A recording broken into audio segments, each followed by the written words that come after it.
الحمد لله وحده والصلاة والسلام على نبينا محمد أعوذ بالله من الشيطان الرجيم بسم الله الرحمن الرحيم إنا نحن نوليك وإنا نحمدون قال النبي صلى الله عليه وسلم إن الله يرحم بأهل الكتاب ويزور به التوحيد وكما قال عليه الصلاة والسلام صدق الله العظيم. انتہائی قرآن ہمارے بزرگ آج پہلی مرتبہ اپنی مسجد میں مولانا محمد عید صاحب کی دعوت پہ حاضری کا شرف حاصل ہو رہے ہیں اور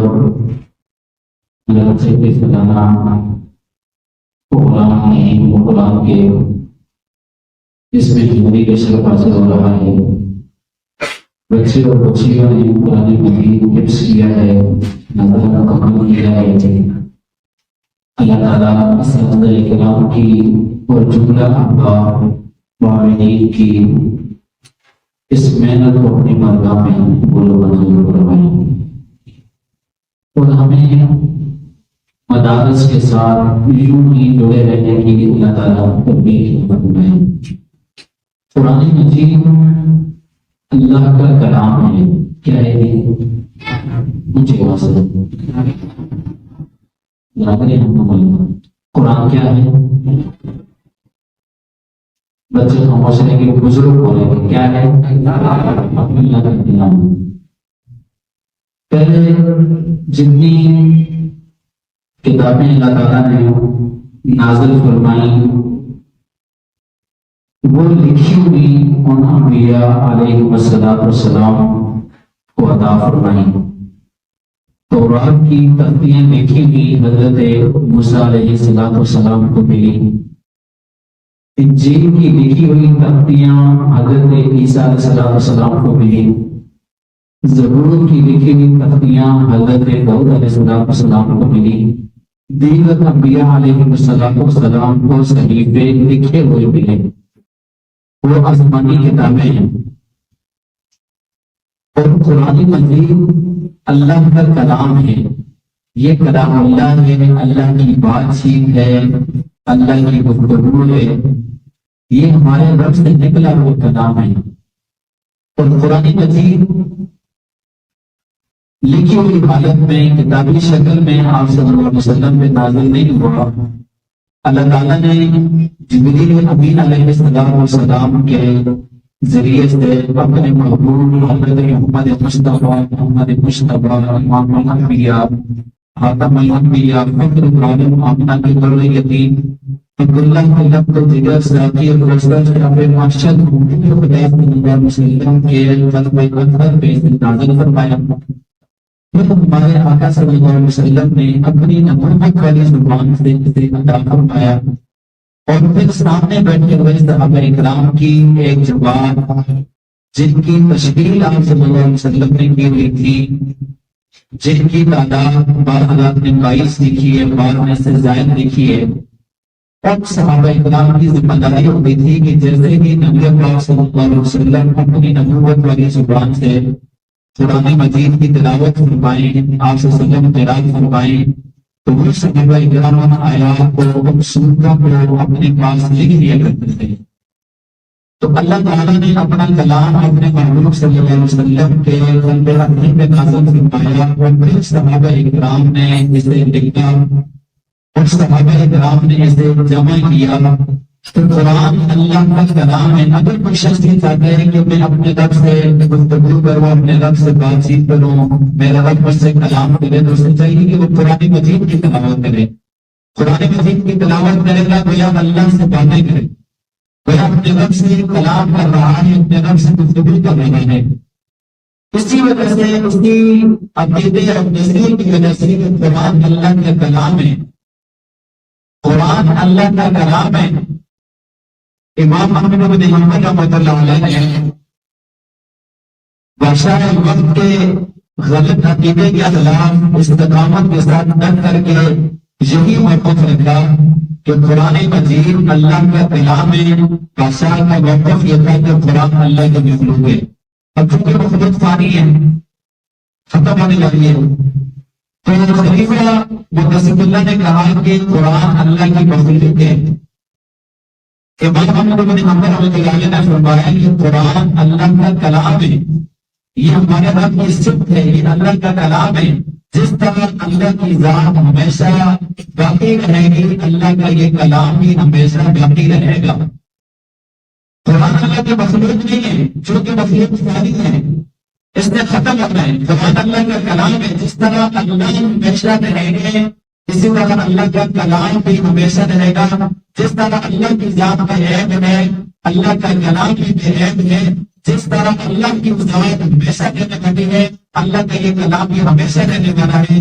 اسی موقع پر امام احمد بن حنبل رحمۃ اللہ علیہ کہتے ہیں اور آخری سانس تک کہتے رہے، ان پر ظلم ہوا، ان پر ستم ہوا، تشدد ہوا، ان پر کوڑے مارے گئے، کوڑے برداشت کرتے رہے، بادشاہ ملک کی جیل کی کائناتیوں میں رہے، ستم اپنی جان پر برداشت کرتے رہے. لیکن ان کے موقف میں، ان کے نظریے میں ایک لمحہ کے لیے بھی انہوں نے تلوی نہیں کی، اس لیے کہ وہ جانتے تھے کہ اگر آج میں کمزور ہو گیا، اگر آج میں نے کمی اختیار کر لی تو آنے والے مسلمانوں کا، آنے والی نسلوں کا ایمان خطرے میں پڑ جائے گا. وہ ڈٹے رہے، کچھ لوگوں نے کچھ مدد ساتھ لیا، کچھ مدد ساتھ چلے، لیکن بادشاہ کے ظلم اور ستم کے سامنے لوگ بھی ہمت ہار گئے. امام صاحب آخری وقت تک ڈٹے رہے. بلال خلیفہ مقتصد باللہ کو امام صاحب کے سامنے ہتھیار ڈالنے پڑے اور پھر اسے ماننے پڑے. امام صاحب کا منطق ٹھیک ہے، امام صاحب کا نظریہ ہے وہ ٹھیک ہے، قرآن اللہ کا کلام ہے اور قرآن ہمیشہ کہتے رہتا ہے. امام احمد بن حنبل رحمۃ اللہ علیہ کے شاگرد محمد بن اسماعیل رحمۃ اللہ علیہ فرماتے ہیں جس گھوڑے کے ساتھ میرے استاذ کو مارا جاتا تھا، اگر وہ ایک گھوڑا ہاتھی پہ لگ جاتا تو اس کے پیچھے سے نکل. ہم نے علماء نے ہمیشہ دور کے اندر جب دین پر حملہ ہوا، کوئی فتنہ اٹھا مسلمانوں کے ایمان کو خراب کرنے کے لیے، تو انہوں نے میدان عمل میں اتر کر کے دین کا دفاع کیا، دین کی سرحدات پہ پہرا دیا اور دین کے خلاف اٹھنے والے ہر فتنے کا مقابلہ کیا. ایسا نہیں ہوئے، بڑی مشکلات، بڑے مسائل آتے ہیں.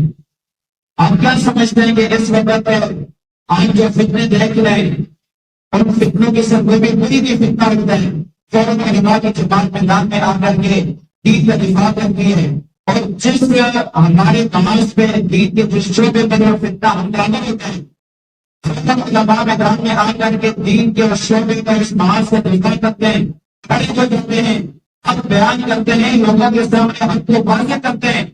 یہ فتنہ ہے، اس سے بچ کر کے رہو، یہ فتنہ ہے، اس سے بچ کر کے رہو، چاہے وہ فتنہ کسی بھی صورت میں آئے.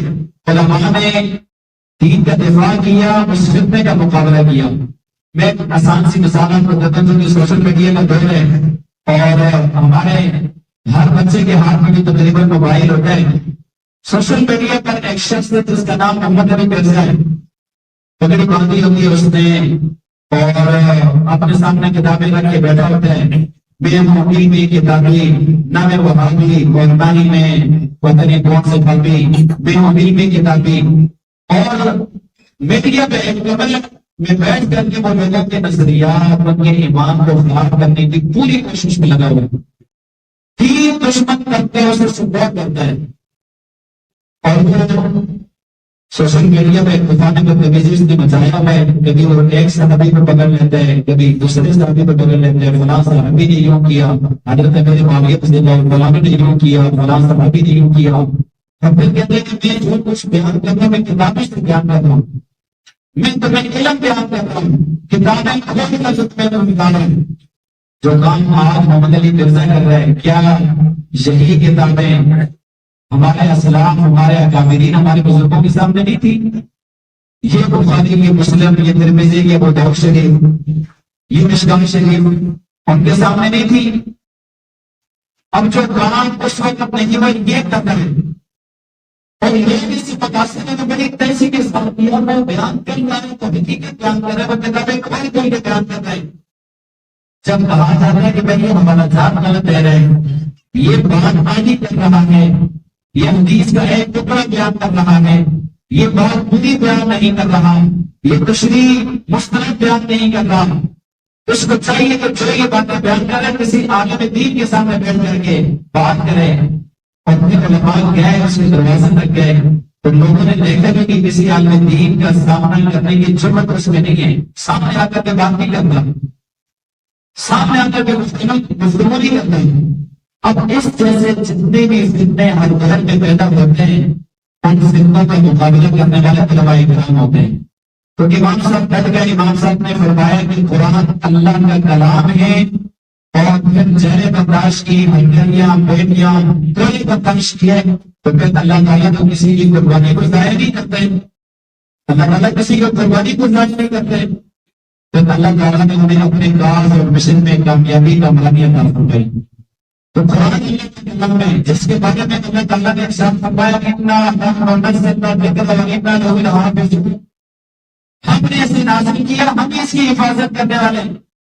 قرآن مجید اللہ نے جیسے محمد کے دیوانے صلی اللہ علیہ وسلم کے نازل فرمایا قرآن اسی طرح آج تک محفوظ ہے. قیامت تک قرآن محفوظ رہے گا. دنیا کی کوئی طاقت قرآن مجید میں رد و بدل تحریف نہیں کر سکتی کیونکہ اس کی حفاظت کا ذمہ اللہ نے لیا ہے. یہ نہیں کہ کوششیں نہیں ہوئی ہیں کوششیں ہم دونوں پہ ہوئی ہیں. اغیار نے دین دشمنوں نے ہم دونوں پہ کوششیں کی ہیں قرآن میں تحریف کرنے کی قرآن کرنے تو بدل کرنے کی قرآن کے الفاظ کو تبدیل کرنے کی. میں زیادہ دور نہیں رہتا کہ حال ہی میں شام کے جو صدر تھا مشکل صدر اس نے اپنے بڑے کردار میں اپنی طرف سے قرآن کے بہت سارے مشورے سمجھائے اور ان میں اپنے والد کے نام بھی اور اپنا نام بھی اس نے لگوایا. سورہ اخلاص میں اپنے والد کا نام لگوایا اور دیگر جگہ پہ اس میں تحریف کر کے مسجد سے کال کر کے شام میں اسے تقسیم کرنے کی کوشش کی اس میں کامیاب نہیں ہو سکے. جس دروازے پہ ان کا نمائندہ قرآن میں مسئلہ نہیں جاتا آگے سے مسلمان اطلاع کر کے دفعہ یہاں سے چلی جاؤ. یہ تحریر شدہ مسئلہ ہے جو تم ہمارے دروازے پہ لائے ہو. ہم اسے قبول نہیں کر سکتے کیونکہ ہمارے پاس اللہ کا کلام جیسے ہماری محبوب میں داخل ہوا یہ کلام ہمارے گھروں میں رکھا ہوا ہے. 1897 آزادی کے بعد انگریز نے کمیٹی بنائی کہ تحقیق کرو تو ہمارے خلاف بغاوتیں کیا ہوتی ہیں. یہ آئے دن کیوں لوگ ہمارے خلاف کھڑے ہو جاتے ہیں اسلحہ لے کر کے کیوں ہماری حکومت کو کمزور کرتے ہیں. کمیٹی نے تحقیق کرنے کے بعد بتایا کہ جب تک مدارس پر کرانے والے علماء اور جس چیز کو پڑھایا جاتا ہے نظام خلاف اللہ جب تک یہ تین چیزوں کو جوڑیں انگریز کے خلاف بغاوتیں ہوتی نہیں گی. چنانچہ انگریز نے فیصلہ کیا کہ ان تینوں چیزوں کو ختم کرنا ہے. ہندوستان میں ایسی تمام دینی مدارس خانقاہوں پر ختم کرتی ہے. اب مدارس کی پڑھانے والے علماء ہزاروں کی تعداد میں علماء کرام کو شہید کیا گیا مسجد کے پتے پہ لٹایا گیا. چاندنی چوک سے لے کر کے خیبر تک درختوں پہ علماء کرام کی لاشیں لٹکتے ہوئے نظر آئیں. نشان عبرت کے لیے علماء کی لاشیں درختوں پہ لٹکائی گئی تاکہ علماء سے کوئی اپنا رابطہ علماء سے اپنا تعلق نہ بنائے. اور تیسرے مرحلے میں انہوں نے قرآن مجید کی نسخے جمع کر کے شہید کرنے شروع کر دیے. قرآن کے لاکھوں نسخے انگریز نے شہید کیے چلا دیے. ایک جگہ انگریز قرآن کے ہزاروں نسخے جمع کر کے آگ لگانے میں تیاری کر رہے تھے. لوگوں کا استعمال لگا ہوا تھا. انگریز کی طاقت تھی انگریز کی حکومت تھی انگریز کی پوچھ تھی. کوئی بولنے کی ضرورت نہیں کر سکتا تھا چونکہ علماء کو پکڑنے سے جا سکتے یا تو انہیں شہید کیا جا چکا تھا. جب وہ قرآن کو چلانے کی تیاری کر رہے تھے اسی وقت اسی مجمع میں سے ایک 12 سال کا بچہ قرآن کی تلاوت شروع کر دیتا ہے پنچھی کی آواز سے. انگریز اکثر جو وہاں کی نگرانی کرتا تھا اس نے کہا یہ بچہ کیا کرتا ہے. اس کو بتایا گیا کہ جس کتاب کے نسخے تم جلا رہے ہو یہ بچہ اسی کتاب کی تلاوت کر رہا ہے. نسخے کو تم جلا رہے ہو لیکن اس کے سینے سے تم اللہ کے کلام کو کیسے ختم کرو گے. پھر اس السلام نے کہا کہ اس کتاب کو ہم ختم نہیں کر سکتے، اس کے جتنے بھی مسئلے ہم چلا لیں اس کو ہم ختم نہیں کر سکتے. کیوں؟ اس لیے کہ اللہ تعالیٰ کی وعدہ ہے ہم نے قرآن کو نازل کیا، ہم ہی اس کی حفاظت کرنے والے ہیں. ہم نے اللہ نے قرآن مجید کی حفاظت کی ہے، علماء کرام کے ذریعے سے اللہ تعالیٰ نے حفاظت کیا، مفسرین کے ذریعے سے، فقہاء کے ذریعے سے، مجددین کے ذریعے سے، قرآن کے ذریعے سے. یہ قرآن مجید قیامت تک باقی رہے گا تو اس کے حدیث میں زیر زبر پیش میں کسی ایک بندے میں بھی نہیں کر سکتے ہیں، کیونکہ اس کی حفاظت کی ذمہ کس نے لیا ہے؟ اللہ نے. کس نے لیا ہے؟ اللہ نے. نبی پاک صلی اللہ علیہ وسلم نے ارشاد فرمایا یہ اللہ کا وہ کلام ہے جو اتنی نسبت اپنا تعلق قرآن کے ساتھ جوڑ لیتا ہے، اللہ تعالیٰ اسے بلندی عطا فرماتا ہے، اسے عزت عطا فرماتا ہے.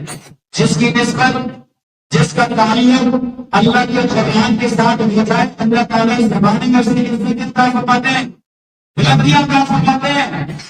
آپ نے کہا دیکھا ہوگا ایک رکشہ چلانے والے کا بچہ مسلح امامت پہ کھڑا ہوتا ہے، لوگوں کی امامت کر رہا ہوتا ہے، نماز پڑھا ہوتا ہے، خطبہ دے رہا ہوتا ہے.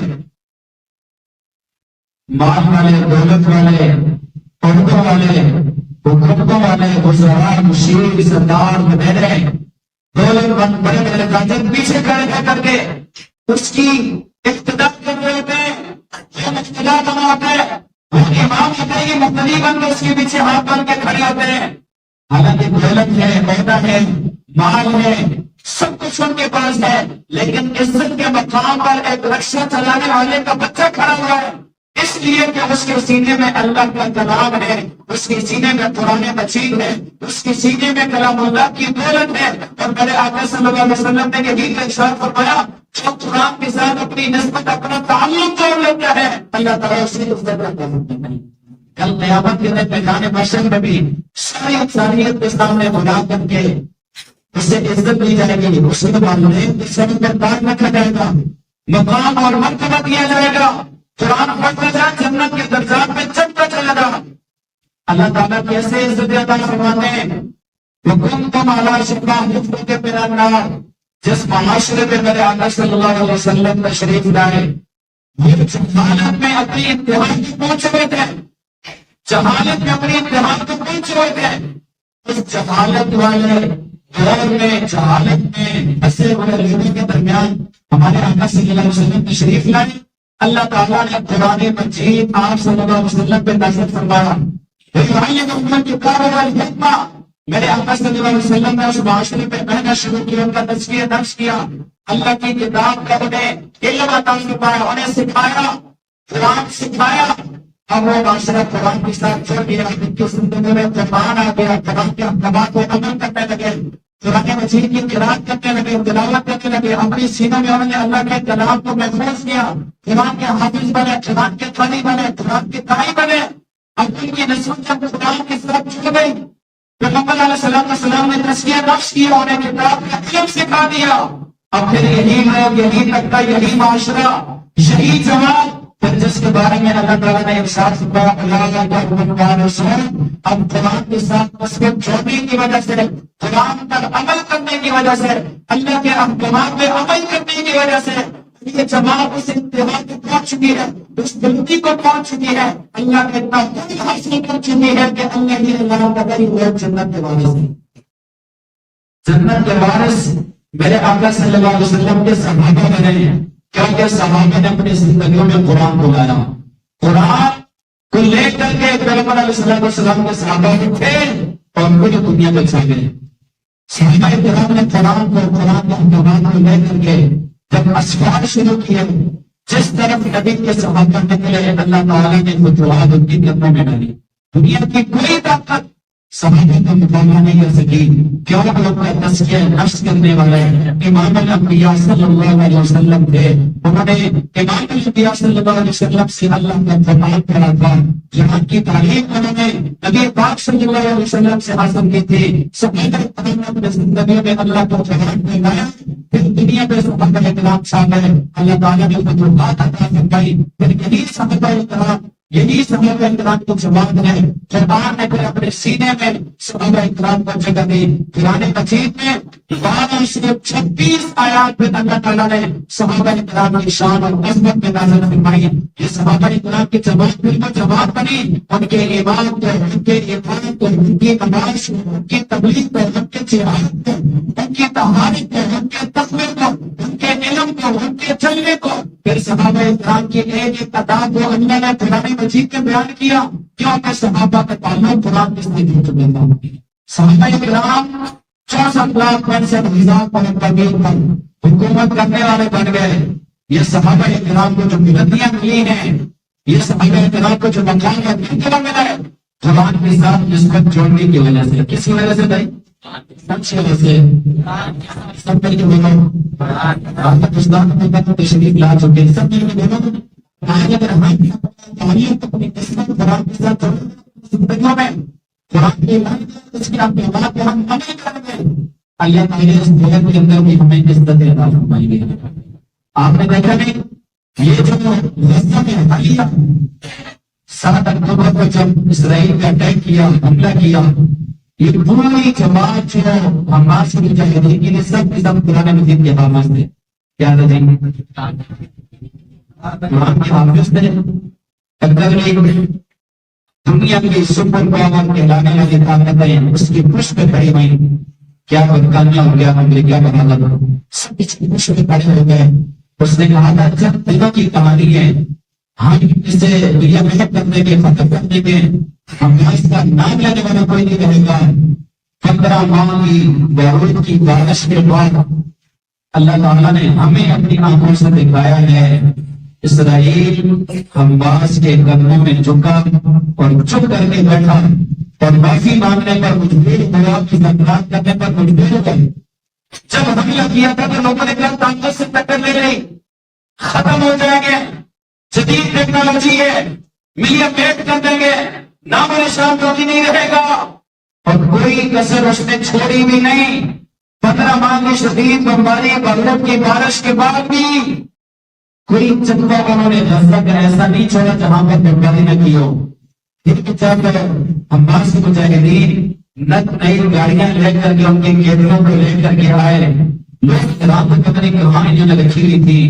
یہ اللہ کی مدد اور نصرت تھی. کس کی مدد اور نصرت بھائی؟ ہمارے رب نے اس بہت کی ہمیں اپنی آنکھوں سے دکھایا ہے. جب قرآن کو لے کر کے اٹھے گئے، اللہ دنیا کی طاقتیں تمہارے قدموں میں لا کر کے کھڑا کر دیں گے. اور یہ افغانستان میں امریکہ بہادر نیٹو کی مطابق کی لے کر کے آیا تھا. سال ہر سال بمباری کرنے کے بعد بھی مسلمانوں کے سامنے جھکا ہی نہیں جھکا. اللہ کا وعدہ قرآن کو اللہ کے احکامات کو لے کر کے اٹھیں گے. اللہ دنیا کی ساری طاقتیں تمہارے قدموں میں لا کر کریں گے. لیکن ایمان ہونا چاہیے، ایمان ہونا چاہیے، اللہ کی ذات پر یقین ہونا چاہیے، توکل ہونا چاہیے.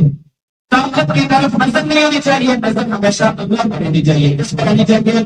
اس وقت اسلام آباد میں شیخ الاسلام مفتی اعظم پاکستان مفتی محمد تقی عثمانی صاحب نام کا قیام العالیہ نے فرمایا تھا سب کو طاقت کا صرف ہمارا ملک کی طاقت ہے. ہمارا ملک اس طرح پر ذلیل ہے، زیادہ وقت نہیں گزرا اللہ نے ذلیل ہے اس پر کیا یہ نہیں کیا. جی جب ہمارا ایمان مضبوط ہوگا تو اللہ تعالیٰ ہماری مدد اور مضبوط فرمائیں گے. مولانا نعیم صاحب کو پوری کمیٹی کو انتظامیہ میں ہو یا تصدیق پیش کرتا ہوں. اللہ تعالیٰ نے حضرات کی محنتوں کو اپنی بارگاہ میں قبول و بخشش فرمائے. وآخر دعوانا ان الحمد للہ رب العالمین.